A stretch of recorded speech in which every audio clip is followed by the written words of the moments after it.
Thanks for joining our webinar today, Tuning Behavior with Light, Tunable White in the Classroom. My name is Holly English, and I'll be your moderator. Before we get started, just a few housekeeping items. Across the bottom of your screen, you should see several buttons that are your dashboard. Hover your cursor over the buttons to see what each does. Click on the Q&A button to type a question at any time. We'll answer as many of these as we can at the time left at the end of the presentation. Next is the Speaker Biography button. Click this to show the speaker's bios or minimize them from your screen. The Certification button allows you to see your progress toward earning a certificate for one CEU. Stay with us for at least 50 minutes of this webinar and answer polling questions to earn your certificate of completion. Please pay special attention to the Survey button. We need your input to make these presentations even more useful to you. Please bring up the survey on your screen and answer the questions before you leave us today. Finally, the button with the question mark is your on-screen help. This webinar is being recorded and we'll email a link to you, or you can simply use the same link that you used to log on to this webinar. Okay, that's enough of that. Let's get started. Our three presenters today bring a wealth of experience with them. Tricia Foster leads Education Market Development for Acuity Brands. She joined Acuity Brands in 1999, has earned numerous industry credentials, served as Education Chair for the IES Georgia section for 5 years, and was an integral part in establishing the IES student chapter at Georgia Tech University in Atlanta. David Ciccarelli is our Vice President of Dynamic Lighting. With 13 years of experience in solid-state lighting, he is responsible for guiding Acuity Brands in the transition from simple LEDification to fully networked mainstream dynamic lighting. He received a BS in Aerospace Engineering from Penn State University and an MS in Thermal Fluids Engineering from Northeastern University. Stephen Smith began his lighting career with Acuity Brands in 1980, progressing through engineering and management roles that include fluorescent products, emergency systems, and commercial indoor products. He has been an integral team member in the development and launch of some of Acuity Brands' most recent high-profile products. Steve is a Georgia Tech graduate with a BI SYE degree. Tricia will start us off. Trish? Thanks so much, Holly. Thank you, everyone, for joining us today. We appreciate your time. Here are the learning objectives for today's 50-minute or so webinar. At the conclusion of this webinar, you will be able to understand the changing classroom environment, explain the positive impact tunable white lighting can have on student behavior, explain dynamic lighting and its features, understand the technology behind tunable white, and understand the tunable white solutions that Acuity Brands has to offer today. Throughout the presentation, we will have some polling questions. We would love to get your response and your feedback to these questions. And this is the first one for today. So how many of you are viewing this webinar in a room with other people? Would you please put the total number of people that are viewing the webinar with you?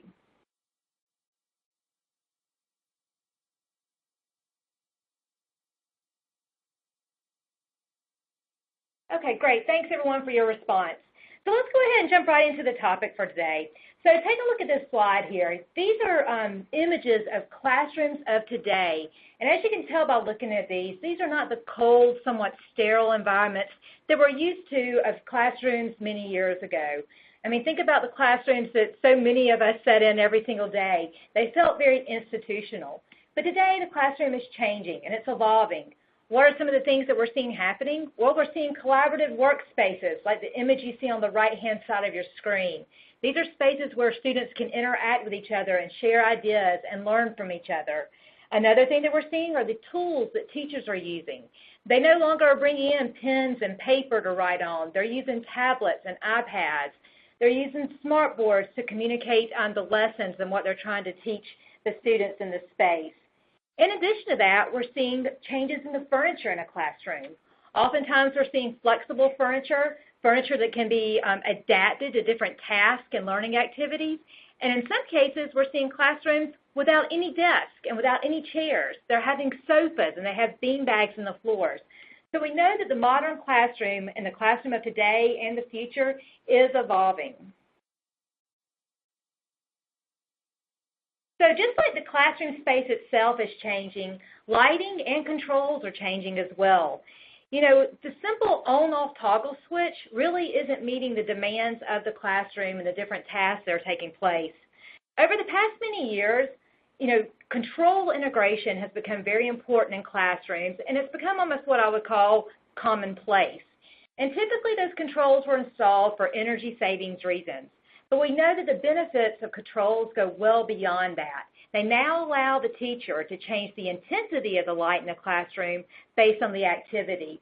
I know many of you that are on the webinar today, I've shared this slide with you, but I think it's important to always remember, you know, the three key scenes as far as intensity in a classroom. First is the whiteboard scene, where you blast that whiteboard with more light than the general ambient lighting in the space. You also have audio-visual, where you can turn off that light that's closest to the AV screen or dim it down so that students can easily see what's being projected there. And then you have your general lecture type scene. And this is when you want really even, nice illumination in the space. So yet there is another evolution in lighting for the classroom, and it's called Tunable White Lighting. And basically this allows teachers to sort of tune the behavior of the classroom. Now we know that kids are going to be kids. The teacher can't go in and always change all the bad behavior in the classroom. But we do know that with tunable white light, they can now create a learning environment where students can be more productive in those spaces.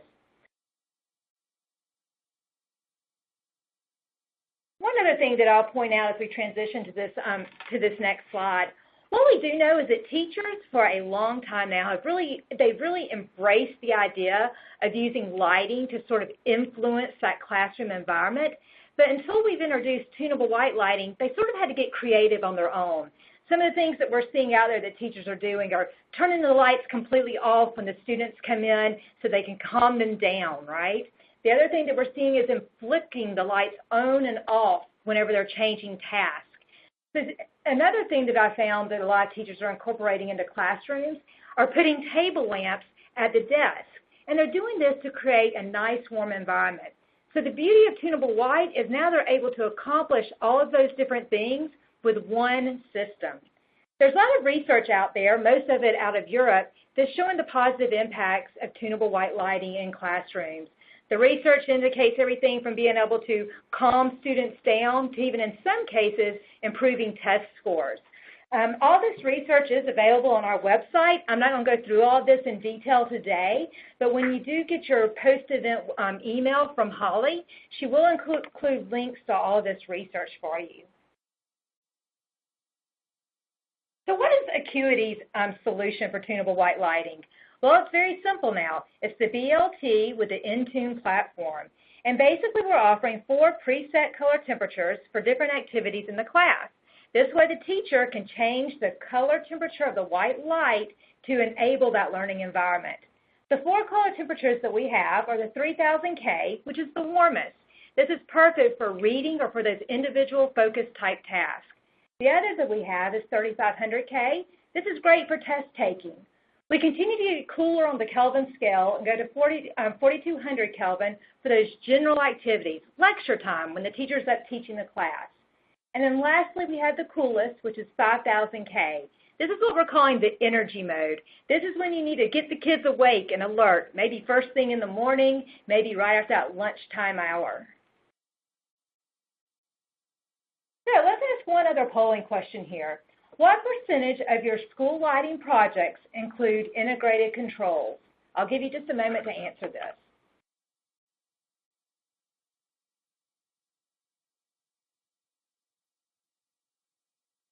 All right, very good. Looks like we had quite a few responses here, a few that are on the not yet phase of things, and then we're also seeing about 17.6% of respondents said they include controls on every lighting project. So that's great news. So now I'm going to turn it over to Dave, and he's going to give you sort of a glimpse behind the curtain, if you will, about this technology. Dave, I'll go ahead and turn it over to you. Okay, thank you, Tricia. So today in my section, what I'll do is I'll take a deep dive into the technology behind the nTune system that we're using in the classroom and go through some of the decision points that we made tied to the application. And so I'm going to advance the slides here. And first of all, we want to talk about dynamic lighting. And so here what we have is we have a picture of a classic dynamic lighting installation where color is the expectation. And we see this as a very popular segment of lighting, but we understand that there's much more to it than that. And what we show is dynamic lighting is coming into the mainstream. We have many examples, and of course, education in the classroom is our first jump into that. And so here we have a pictured a space where people want to be productive, and we can use color temperature as a tool to help people in the space. So moving on, today's focus is tunable white. And for tunable white, I look at it in three different categories. First of all, aesthetic tunable white. And this is really a play off of classic dynamic lighting where you want to transform your space or create a visual interest using variations in white light. So this has been done for a number of years now, but typically reserved for the higher end installations and maybe only in a lobby or an atrium, something like that. So aesthetic tunable white has been around for a while and is an established part of lighting. Now, functional tunable white, this is what we're exploring today with the education system and what we see across the industry of the new systems coming online, and that is the lighting, the tunable white lighting has a function in the space of helping productivity, of helping with the passage of day and time along the way. The third category of tunable white lighting is really the future, and this is true circadian. And this is not on the market yet today, at least not in a comprehensive way. And this is where we want to go in the future. And all along my presentation, I'm going to be talking a little bit about how we're going to prepare ourselves for true circadian lighting. Okay, so first of all, let's take a look at tunable white lighting and determine what is important there. So I have a number of bullets, and I'm going to go through them. The lag on the screen shouldn't be too bad, so I'm just going to pull some of these down. The first thing that we care about is intensity for a light source. And when we look at intensity, the dimming curve is important, and this is, as you know, there can be a logarithmic or linear dimming curve. So this is how quickly you get to the bottom of your intensity scale. The dimming depth is how far you can go, and we've heard about dimming to 10%, 5%, 1%, less than 1%. And in applications that require tunable white lighting, this becomes more and more important every day because we don't want disruptions or distracting light when we dim the lights. And if you're in a conference room, you do want them to go all the way to zero. Dimming resolution is important. This is the measure of is there steppiness along the way. If you're dimming your lights during a presentation, and again, in a boardroom or a conference room, you want it to be smooth. You don't want any visible steps going down. Now, this has not always been easy in LED lighting. It's becoming more commonplace. So the next thing to explore is color temperature.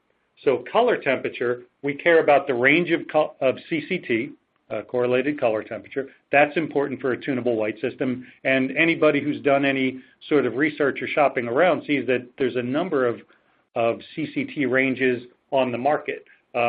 Very few people give you the whole entire range. I can think of maybe only one company that does that, and that's because it's hard to do, and the technology isn't there yet for everybody.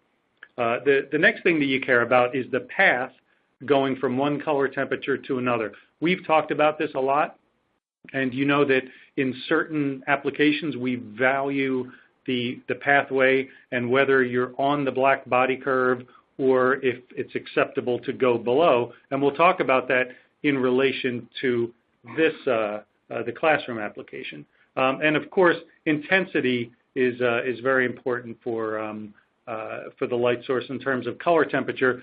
If you think about it, if I'm changing the color temperature, I don't necessarily want the intensity to change along with it. So I want the intensity to stay constant as I tune the color temperature. Now moving to the second column, light quality is very important. And there's, of course, CRI. I'm not sure if I'm seeing that updating there. So we'll keep moving. So CRI, TM30. TM30 is a brand new metric. And accuracy and consistency. So we, of course, care about accuracy and consistency for static white LED lighting. We've gotten used to a 3-step McAdams ellipse, sometimes smaller. Now, what is if I'm moving that color temperature, what is the expectation? It's probably the same or even more stringent for tunable white. So that's what we care about. Moving to performance of the light source in the tunable white system, we care about efficacy, of course. We can't introduce systems that are lower efficiency than what we have now. We care about optical mixing. We're likely going to be mixing multiple colors of LED, and that can't introduce anything worse to the space than what we have now. It has to be near perfect. The lifetime of the LEDs, we're going to start introducing new colors. How do we do LM80 and all these other things? So these are all the considerations that we have for a tunable white light source. Now, of course, the tunable white light source will be judged against the very economical high-volume static white products that we have. Like in our case, we have the BLT, and we're measuring the BLT tunable white against how well we do with the BLT. Okay, so moving on to the next slide, let's talk a bit about how to make tunable white. And we've talked about this quite a bit in our seminars and webinars and in person with our customers. Let's put it into 3 different categories: good, better, and best. So the good category is a warm-cool solution where we take 2 white LEDs and just pivot between them, going in a straight line between. And we call this WIC, just as an acronym to make it portable and convenient. This is a good solution.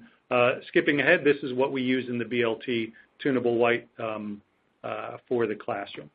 A better solution may be to add another white color, and therefore you have 2 segments, and this would be warm, neutral, cool, or also known as WINK. So WINK is the better solution. And finally, if I have multiple colors, I could make a 2-dimensional gamut, sometimes a triangle, sometimes even more. I use the example that's shown as the citron gamut, which is basically reddish, greenish, bluish. I can move anywhere within that triangle. This is the best solution. Now, of course, with this, you can add more colors, and you can go to 4 or 5, even more colors if you wish, and that will help you shape your spectral power distribution, which is very important. And some companies are doing this on the right-hand side and to very good effects, Luminetics, Ketra, et cetera. And so we're going to see that become more popular in the future. But in tunable white lighting, we must start with the application and take the right light for the application. So moving on, at this point we have a poll question, and the poll question is, have you specified Acuity brand's tunable white lighting and controls for any active school projects? So if you've specified that, please go ahead and answer this poll question. We'll give that a second.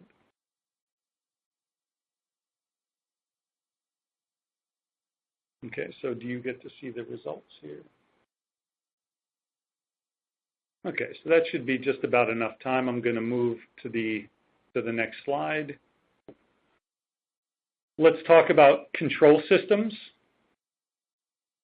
Okay, so they're at advanced. So let's talk about control systems. So we have the light source, and this is what everybody's been focusing on for the last 10, 15 years, was how to make a tunable white light source, and that's been solved. There's some very good solutions out there that are ready for the mainstream. What hasn't been worked on is the control systems. And so let's take a look at some of the elements of a control system. First is performance, and I'll go through and let me reveal the elements that we care about in performance. So a performance of a control system for tunable white, we care about fade resolutions, we care about on-off behavior. When I turn the lights off, what does it do? Does it immediately go off, or is there some sort of graceful ramp, etc.? How do we treat color temperature? How well does color temperature hold during that ramp? Reaction time is very important. If I send a command to the lights, is there a delay? Is that introduced by the processor in the driver or some other reason, or latency on the network? Typically speaking, it's important that the luminaires in a tunable white installation are reacting exactly at the same time, because we're going to be doing fades and other things. We don't want to introduce any additional distraction or bad behavior of the lights that catches your eye. We want the system to be customizable.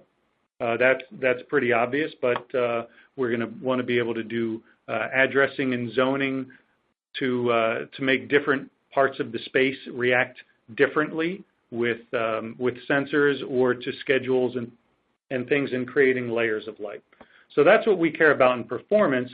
Looking at the components of a control system, the components are wall controls and interfaces that the user, the occupant of the space, interacts with, and that's important. So how do we present tunable white to the customer? We've all used the hue light bulbs and the other things where on our iPhone we have an app. And is this always intuitive? Is that what we want? Do I want to see the CCT numerical value on the screen? Probably not, but that's a very important part of this. And the control system capability for displaying that and reacting and interacting with the customer is very important. The next thing is programming software. We all know that we're going to want to create pseudo-circadian fades over the time of day. So how in the control system do I program that? Is it easy to use? Do I need to pull out a laptop, or can I do it on my phone? All these things are important. Sensors are another component in the control system. They need to work with tunable white lights just like anything else. And we're gonna get a bit into that and talk about how sensors don't understand color, and they can really wreak havoc in a tunable white system if not properly programmed, because they may trigger changes in color temperature, et cetera. The last thing, the component of a control system, is the building management system links. You have to have that. So more and more, all these systems are connected, whether you want that for code or energy or for convenience and programming. And certainly in a tunable white system, that is going to be a key requirement. So moving to the next column, let's talk about dynamic specific requirements for tunable white control systems. The first bullet point that I have here is the handles of control. And so what does that mean? And I'll go a little bit more into that on the next slide. The handles of control, how am I speaking to the luminaires to tell them to change color temperature and intensity? Very important. We're seeing a variety of ways to do this, different control protocols, analog, digital. The repeatability and the customizability of your system depends on the handles of control. So you're going to hear more and more about this along the way in the future, and you will be specifying based on that. The user interface and scheduling, this is dynamic specific, and we want to speak in color temperature. We want to speak in that language. It must be displayed that way. The next bullet point is dynamic features available. I'm going to allude to this a little bit later. There's more than tunable white out there. And so what other dynamic features can I do with the system? We know there's a lot more coming. Tunable white is only the beginning. The next bullet point, intensity versus CCT curve. I mentioned this a little bit earlier. If I'm changing the color temperature, I don't want a rise or a fall in intensity across the scale. That would be a poor performance, and over time that's not going to be acceptable, because there will be plenty of systems that won't do that. And then lastly, commissioning. If you're going to make a tunable white space, you're likely to want to split the room up into more zones and maybe have more access to individual fixtures. So we need easy ways to commission, change dimming curve, change CCT ranges, etc. This is something that was evolved for classic dynamic through DMX and RDM, and now we need to bring that into the mainstream spaces. So I'm going to move on to the next slide and talk about handles of control in depth. Click and well, excuse me, I did skip this part. So the talking about commercial, and this is an important consideration. Open or closed. So is your control system open or closed? And there's a lot of debate about this. And when we're living in an analog world where everything is 0 to 10, 0 to 10 is a common denominator, so I can have a control system speak to pretty much any luminaire. Once we need to go digital, it becomes a little bit more difficult. And we're seeing some things out there, and there are some standardized digital protocols out there, DMX and DALI. What we're going to see in the future is we're going to see the evolution of all these control systems where there needs to be a push towards open standards, and likely they'll live on the edges of the network, and the functionality and the advanced commissioning and other things will live in the proprietary side of the network. And we'll get a bit into that a little bit later. So I need to be able to talk to third-party luminaires. I need published protocols. If I have a proprietary network, am I publishing that so other people can use it? Am I licensing a microprocessor with that communication protocol on it or something? What are the models? You need to fully understand this to specify a control system. Okay, so moving on, handles of control. This is maybe the most interesting thing to consider in order to understand control systems that do tunable white. Modern lighting control systems, they only think in intensity. So if you think about that, why would you need to do anything else? There was no concept of color when any of these systems were put together. It was intensity only. And so the language and the way that the sensors interact with the hardware and the messages that go across the system are all based on intensity. So if I have an occupancy sensor, it's going to react with the luminaires, and the language in between is going to say what intensity value should you go to based on this occupancy trigger. So the question is, well, how am I going to add color to a control system that only knows intensity?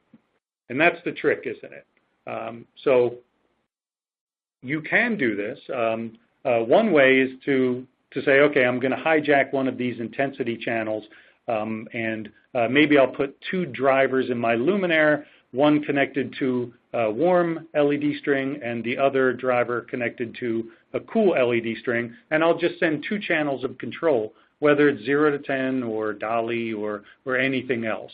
I could do that, and in that case, what I'm doing is I'm doing the color math, the so-called color balancing. I'm doing that in the control system. The control system is going to need to know I have a luminaire out there. It's got two drivers. Each channel is independent. I'm going to need to do that math myself. Now, there's a number of advantages and drawbacks to this method. It's not what we're using in the nTune system, and I'll get more into that. The other option is, well, how about if I do that color math, the balancing inside the luminaire? If the luminaire understands what color temperature is, then I'll just talk to it in color temperature. Send color temperature across the wire to the luminaire, and that solves a lot of the problems. And so a term that we use here, a driver that understands CCT and does the color balancing itself is Fluent.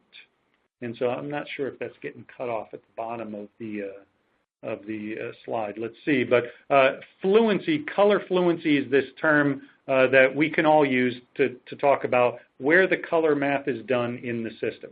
There's a number of systems on the market today that are fluent in color. The BLT from Acuity brands is, and I've mentioned some of the other people before, Luminetics, LED Engine, and some others have done this model. Of course, it makes sense. That's what we should be doing for accuracy.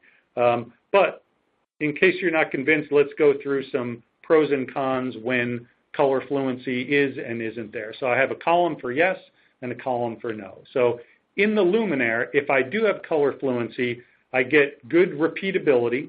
That means I'm sending a numerical value for color temperature down the line, so every Luminaire is going to hear the same thing and repeat together.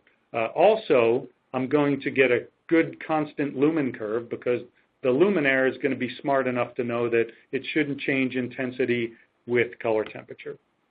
And I'm also going to be able to get dimming curve selection, of course, right? So for the spaces where I need deep dimming, I may want a logarithmic curve. For other places that are more functional, maybe linear should be fine. But I can't talk to my Luminaire and change that dimming curve unless I'm talking to it digitally, and there's some smarts in there. And then lastly, if I have flux bin updates, let's say that I'm producing Luminaires throughout the year, and then the LED manufacturer inevitably comes back and says that the flux bins are higher, well, I need to be able to account for that in my programming, and the Luminaire at time of manufacture needs to have that coefficient programmed into it. It shouldn't be a burden on the control system. So okay, that's good in the Luminaire. In the controls, if I do have color fluency, I can present the user interface in a proper way that shows CCT and those kind of things.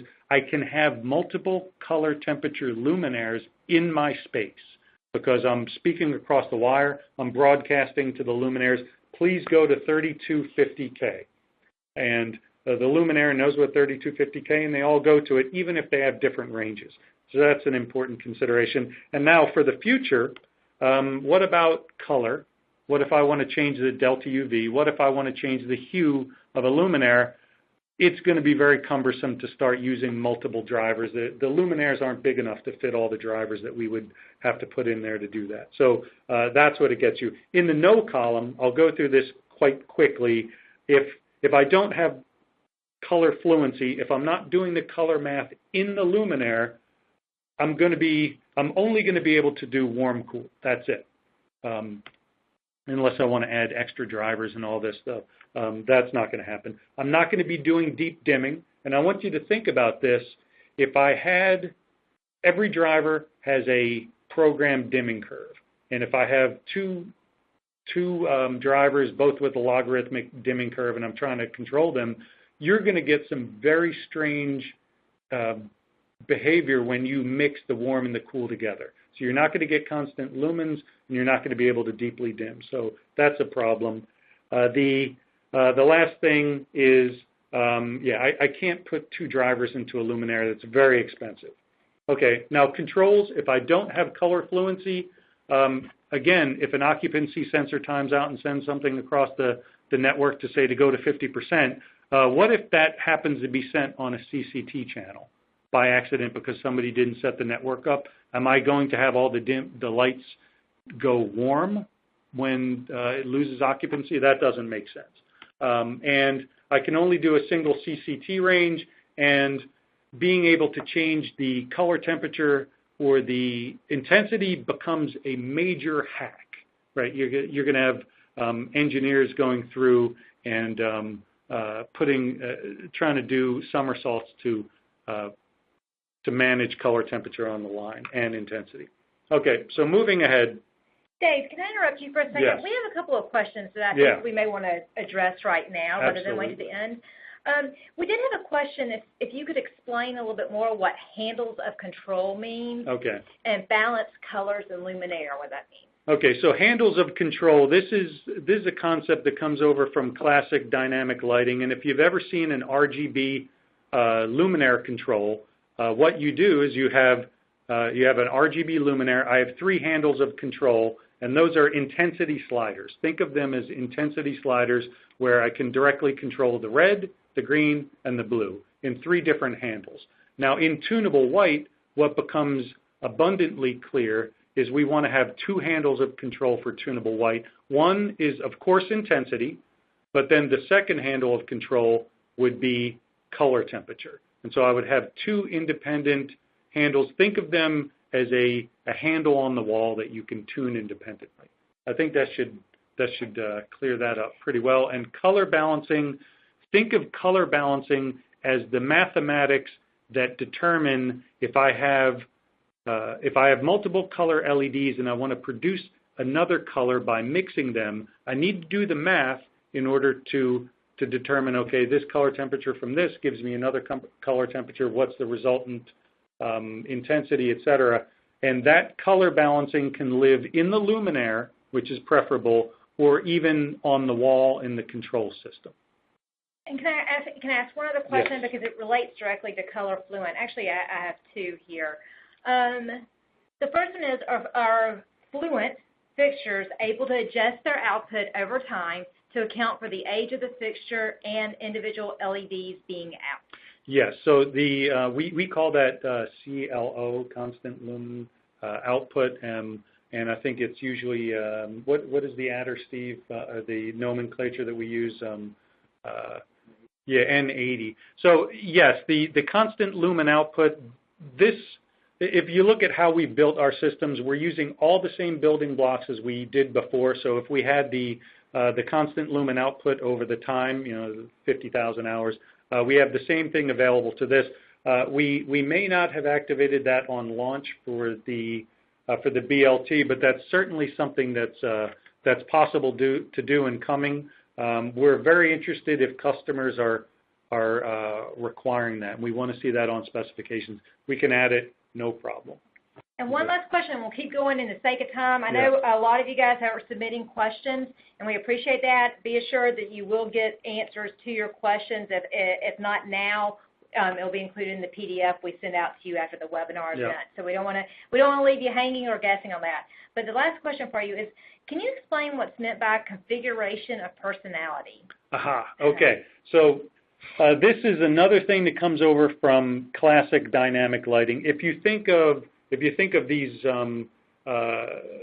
what we use in stage and screen to illuminate a stage with RGB lighting, these luminaires can have multiple personalities. You might want to have a very simple control where you say, I want to speak to this luminaire in red, green, blue, 3 handles of control. However, I may want to change the personality of that luminaire so I speak to it in a single handle of control of hue, which is different. And so the concept of being able to change the personality of a luminaire gives you different functionality basically just by flipping a switch. Okay. So I do have a number of things to get to, and I will answer any question that somebody poses to us here. I have no problem with that. So we'll do that later. Distributed versus centralized controls. This is an important concept that's a bit tricky to understand, but I think I have a simple way to talk about it. A controls network contains luminaire, sensors, switches, and schedules. That's what it contains. So if you think about your control system, there's 2 types. There's a centralized control system. This is where, let's say, in every room or every conference room, you have a controller that's in the closet. It looks like a little, very industrial thing with a bunch of connectors. This is a centralized brain that tells all the luminaires what to do: turn on, turn off, dim, etc. And so that's a centralized model. Now, when you're putting that classroom or conference room together, nothing works until I install that centralized brain in the closet, hook it up, and then say, okay, lights turn on. So that's what a centralized model is. A distributed model is where there's a little bit of intelligence in all the luminaires in the space, and they all talk to each other, make decisions, and they listen to assigned channels. So let's say that you put a occupancy sensor in the space. The occupancy sensor will talk on a specific channel, and different luminaires will listen to those channels. Like the ones that are by the door near the occupancy sensor will listen to that, and the ones that are on the other side of the room will listen to a different occupancy sensor channel. Okay, and so this is important because a distributed control system offers out-of-the-box operation, low component count. There's no central brain in the closet. Okay, and I'm going to speed things up here a bit, and we do have a poll question, and that is, would you like to learn more about the Acuity brand's Tunable White Lighting solution? And so we'd appreciate your answer on that, and we'll give it a second. Move on to the next. Okay. Now, at this point, I want to go into a little bit about how we made our decisions to build this system, working with Tricia in the verticals and Steve in the product side, and myself on controls. So let's think about the classroom. The classroom workflow works like this. The teacher leads the activities. There's multiple working scenarios, and CCT accuracy is very important. And if we believe that, and we look at the research and what Tricia talked about before, what that'll lead us to is a couple things. And I have some balloons that pop up here that talk about this. Really what this means is the teacher wants to be able to click a couple buttons in order to select scenes. That's what that means. And consistency is important. And so if consistency and selecting scenes is important, what we need is we need a mainstream network. I'm not going to put DMX into a classroom. As much as I love DMX, I can't do that. I got to use what's going into classrooms right now, a mainstream network, and I need a digital network. I need digital networks because a classroom may have multiple zones, and I need consistency, et cetera. So another thing is, and Tricia talked about this, is the lighting research. The lighting research says that activities performed in the classroom and the light are linked together. There's certain activities that are better at different light. There is a CCT range over which this behavior is good. It's not all the way to 10,000 K or down to 22. There's a CCT range. And again, they want to be able to move scene to scene. So that means I need light recipes. I only need 3,000 to 5,000, and I need good consistency. Okay. So if you know that, you make a few decisions, and these boxes that pop up on the right of choosing a Fluent Luminaire, choosing Fluent controls is very important. And lastly, commercial considerations. Installation costs in the classroom are critical. We've said this before. Nobody wants their taxes to go up because of this school construction. The ability to zone in a classroom and have the luminaires work in different zones, important. And we need approachable pricing. Right? We can't price this out. Otherwise, it's never going to go into a school. So therefore, you need distributed controls for that kind of, for the multiple zones and for the accessible price. So this is how we arrived at the solution that we did. And I take you to the next slide, and we talk about nTune. So nTune is our solution at Acuity. And nTune, I'm going to advance through here, and we don't need to look at all the bullets right now. We can go through that, or you can go through that later. But it's a digital network. It's built on our nLight network that we're already installing into schools. So in order to put nTune into a classroom, all you need to do is put a color fluent luminaire, like the BLT Tunable White, into the same exact network that you've been using before. There's no upgrades, no firmware or anything that's needed.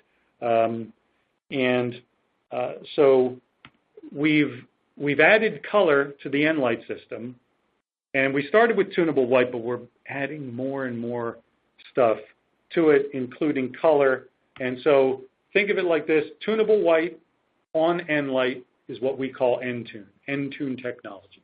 So that's where you'll see it. If you're looking at one of our catalogs with luminaires, you'll see with nTune technology. That means it works in this system. Okay. Moving to the next slide, we have nTune again, and I'm showing a picture of our new product, Rubik, that we're launching tomorrow in New York City. Hopefully, many of you will be there. And the bullets to point out here is nTune is fully color fluent at the luminaire, at the controls. The controls are digital, and I can do on-demand button presses to change scenes, or I can move to CCT fades. Okay? And then, of course, future-proof. If the nTune system is future-proof in that I can have multiple CCTs in a zone, it's expandable to it's expandable across good, better, best, because we're not putting multiple drivers in, et cetera, and I can have multi-protocols. So at this point, I think what I'm going to do is I'm going to go through and I'm going to talk about exactly what's inside our BLT Luminaire. So this picture here, I show a picture of an LED board that has warm and cool, so that should be updating, push. Okay, what we're doing here is I show you the productivity range, 3 to 5, that's all we need to do in the Tunable White system for the classroom, and we're using an ELDO-led dual drive that is color fluent. Okay, and ELDO-led for their OEM marketing is uses the term light shape. So we've developed this together to make this system that's very simple, and the user interfaces that we're using in the space, I put a picture of it here so you can look at it later, but you see the same button stations that we've been using for nLight forever. We can customize it with our scenes or your scenes, and you can see on the right, general, reading, testing, and energy are the settings we would use in the classroom.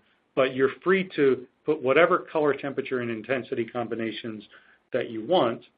And I'm going to wrap it up by saying the solution at Acuity, really we're looking at this of the features you want, the forms that you prefer, and the scalable networks you need. This is the approach that we use.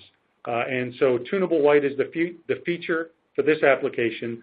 The forms that you prefer, we have the BLT, we have a number of other, the Rubik tomorrow, that's no secret, but we have a number of other projects that are about to go out.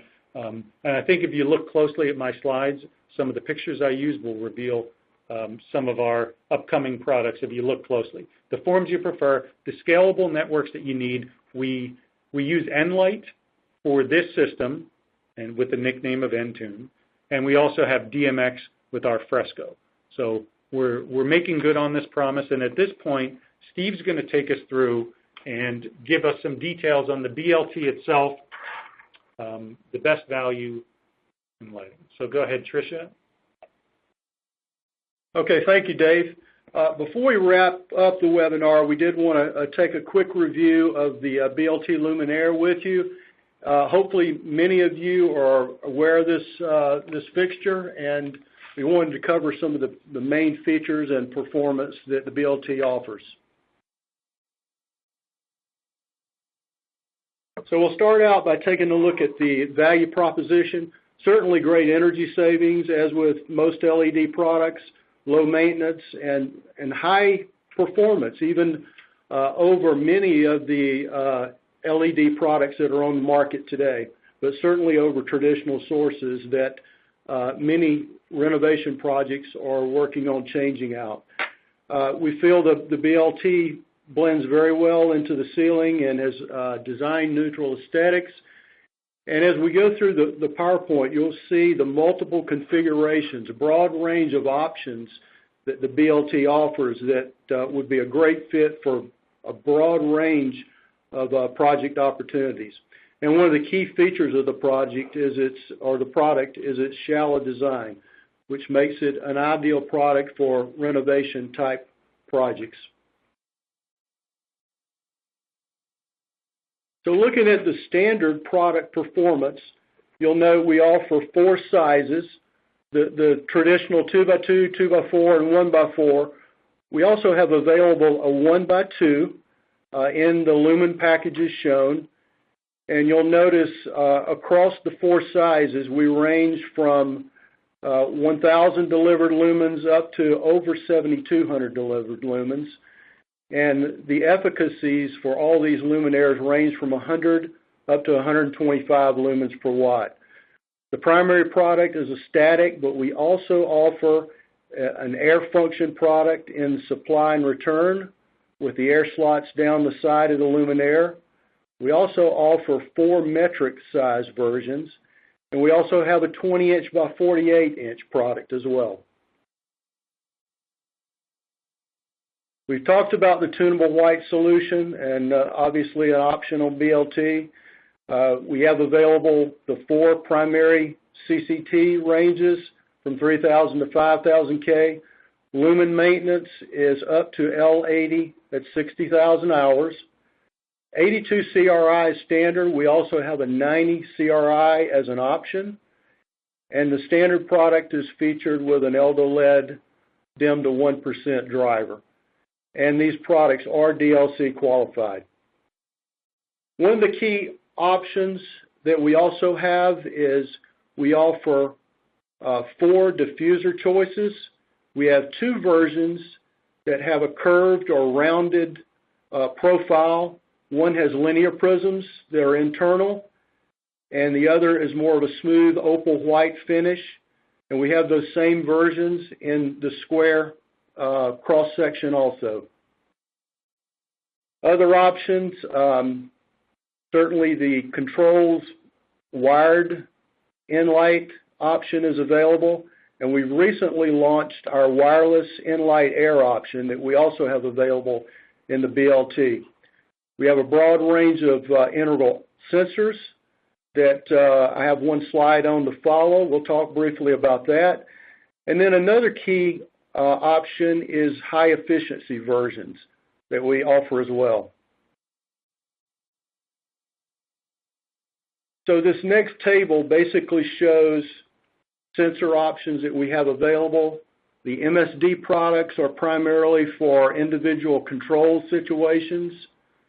The NES products, which cover the next 4 items, are for the in-light wired networking.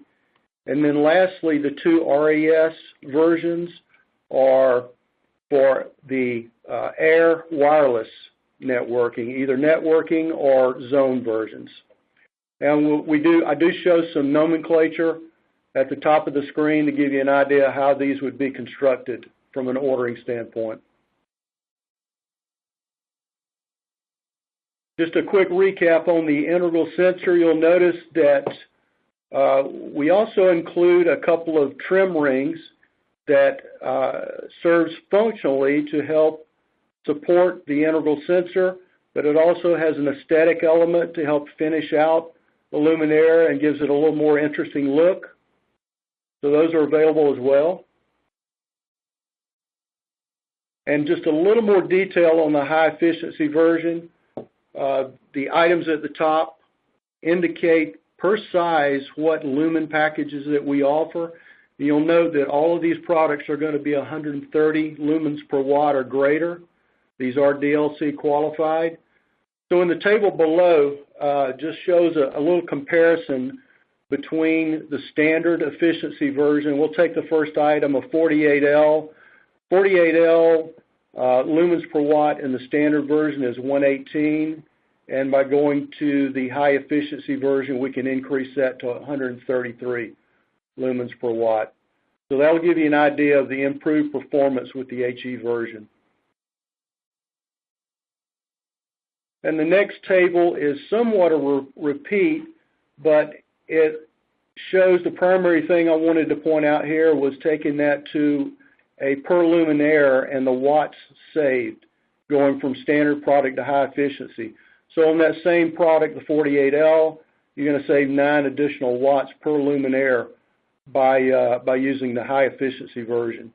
Up to the 72L is 15 watts per luminaire in savings. So some of the features, just a couple of the key things, the shallow depth that we've talked about. We have integral T-bar clips. One of the key features, too, is that we have diffuser light traps that actually seal the diffuser off to the end plates to prevent any light leaks. And we do use a paint after fabrication matte white powder coating on the components. So in summary, again, energy savings, low maintenance, high performance over traditional sources, the nice design neutral aesthetics that the BLT offers, and again, a very broad range of options and configurations that it does provide. And one of the key features that we're finding out is very well received in the market is the shallow depth.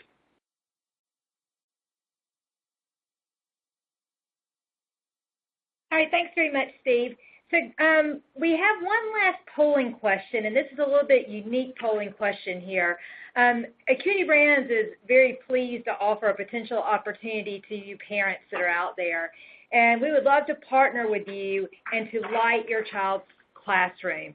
So if you are a parent and you have a young child in school and you would like us to chat with you about possibly being able to light their classroom, give us your name and your phone number here, and we'll be sure to reach out to you. As you guys are responding to that polling question, I will start wrapping up the webinar. As I mentioned earlier, we did see several questions come in, and we will make sure we answer all those questions. But one question that I did see pop up several times that I wanted to address was that around what research studies and or white papers are available on this topic and the positive effects of putting tunable white in a classroom. We do have those published on our Acuity Brands website, and when you receive the email following the webinar, you will have a link to that. So you guys will have access to all those studies that are available. One last thing I just want to remind you of before I let you go is to be sure to look for the A+ certified logo. This just really symbolizes our confidence and commitment to delivering solutions that basically simply work. This A+ certification means that you get verified consistent performance, visual appearance, and interoperability of all Luminaires that have this certification. So we just want to give you a reminder to look for that as you're going out and working on your projects.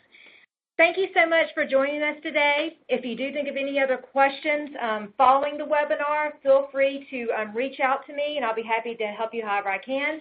On behalf of Steve and Dave, I just want to say thank you for your time.